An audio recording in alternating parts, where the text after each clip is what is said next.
tukisonga mbele ni kwamba wafanyakazi wanaotekeleza usafi mjini Bungoma chini ya kampuni iliyowapa kandarasi ya usafi wameshiriki maandamano ya kulalamikia kutolipwa mishahara yao kwa miezi 4 sasa pamoja na mazingira magumu ya kazi. Anaarifu Eric Lumbasi. Wafanyikazi hao walioandamana hadi afisi ya gavana wa kaunti ya Bungoma Ken Lusaka wanadai kuwa miezi 4 sasa hawajapokezwa mishahara yao licha ya kuwa kazini, wakidai sasa wanalemewa na uzito wa maisha. Sisi ukituona tuko hapa, shida yetu kubwa ni mshahara. Kazi tunaamuka tumefanya kazi mzuri tunafanya, lakini ikifika kwa malipo ndio hapo ndio shida inatokea. Saa hii tuko na shida ya mshahara ya miezi 4.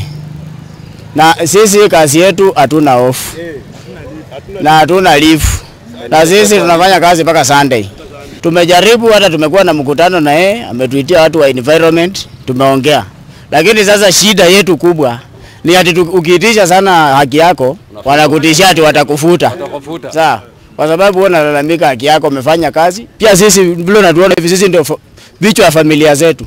Watoto sasa wako nyumbani, watu tulipanda hata mbolea tujaweka kwa mahindi. Sasa kama hii ndio kazi tunafanya, tutajikimu aje kimaisha? Watupe tu yetu kidogo, si tuko sawa. Wafanyikazi hawa wa kusafisha mji wa Bungoma wanasisitiza kuwa fedha wanazokatwa kulipia bima ya matibabu na fedha za uzeeni hazijawasilishwa popote, wakitishia kutorejea kazini hadi matakwa yao yaangaziwe. Sisi kazi tunakatwa pesa NSSF, NHIF. Lakini ukienda kuangalia statement iko 0.00. So sisi demands zetu siku ya leo ni watulipe mshahara yetu full, ikose deni, sisi tutafanya kazi. Na kama inawezekana watuitie gavana wetu mpendwa Ken Lusaka Makelo. Tunataka tumuone pia. Kuja tueleze. Story ya kutishia kufuta watu. Nadai mshahara miezi 4 bila wamesema hivyo. Na pali shida ni kabisa ile NSSF. Watu nakatwa lakini pali inawekwa hatujui inaendanga wapi. SHA hatulipiwi, tukigonjeka watu wengine hata wamepoteza watu wao kwa sababu ya hii kazi. Unajua kazi iko na takataka sana. Shida ni mingi.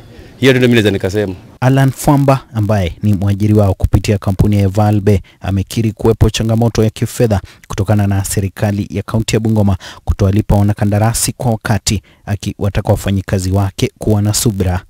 Eric Lumbasi, West TV, kaunti ya Bungoma.